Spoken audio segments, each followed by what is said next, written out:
आज भारत के साथ रूस ही नहीं बल्कि कई ऐसे देश हैं जो रुपए में कारोबार करने के लिए तैयार हैं। भारतीय मुद्रा तेजी से इंटरनेशनल करेंसी बनने की तरफ आगे बढ़ रही है। HDFC बैंक और यूको बैंक सहित कई बैंकों ने रुपए में विदेशी व्यापार की सुविधा के लिए अब तक 30 विशेष वोस्ट्रो खाते खोल दिए हैं। विदेश व्यापार महानिदेशक संतोष कुमार सारंगी ने खुद इस बात की जानकारी दी है। उनका कहना है कि अब तक करीब 18 देशों ने भारतीय बैंकों के साथ विशेष वोस्ट्रो खाते खोले हैं। विदेश में लगभग 30 बैंकों ने हमारे 30 बैंकों के साथ करार किया है। अब तक 30 खातों में लेन देन शुरू भी हो गई है। बता दें, इन खातों के तहत एक बैंक का धन दूसरे बैंक के पास जमा रहता है। आमतौर पर इन खातों का इस्तेमाल विदेश व्यापार के लिए होता है। विदेशी व्यापार में डॉलर की निर्भरता कम करने के लिए भारत की तरफ से उठाया गया कदम अब कारगर साबित हो रहा है।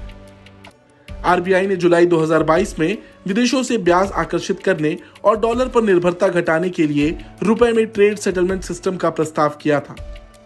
रूस के साथ रुपए में व्यापार की शुरुआत के बाद देश में कई वोस्ट्रो खाते खुल चुके हैं। जर्मनी, इजराइल जैसे विकसित देशों समेत 64 देशों ने रुपए के जरिए कारोबार करने में दिलचस्पी दिखाई है। बता दें, RBI भारतीय मुद्रा में सीमा पार व्यापार को बढ़ावा देना चाहता है। हाल ही में विशेष वोस्ट्रो खाता खुलने से भारत और रूस के बीच व्यापार के लिए रुपए में भुगतान के निपटान की सुविधा शुरू हो गई है। वहीं भारत के साथ रुपए में व्यापार करने की दिलचस्पी दिखाने वाले ज्यादातर देश विदेशी मुद्रा भंडार में डॉलर की कमी का सामना कर रहे हैं।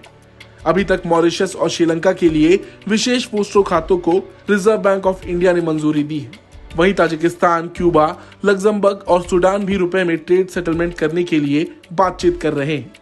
इसके अलावा बांग्लादेश, नेपाल जैसे पड़ोसी देश भी इस बारे में गंभीरता से विचार कर रहे हैं। दूसरे देशों से रुपए में लेन देन से भारतीय व्यापार के लिए जोखिम कम होगा। कच्चे तेल समेत आयात किए जाने वाले ज्यादातर सामान का भुगतान रुपए के माध्यम से किया जाएगा, जिससे हर साल अरबों डॉलर बचेंगे। मुद्रा की अस्थिरता से सुरक्षा मिलेगी, जिससे कारोबार की और व्यापार का बेहतर तरीके से विकास होगा।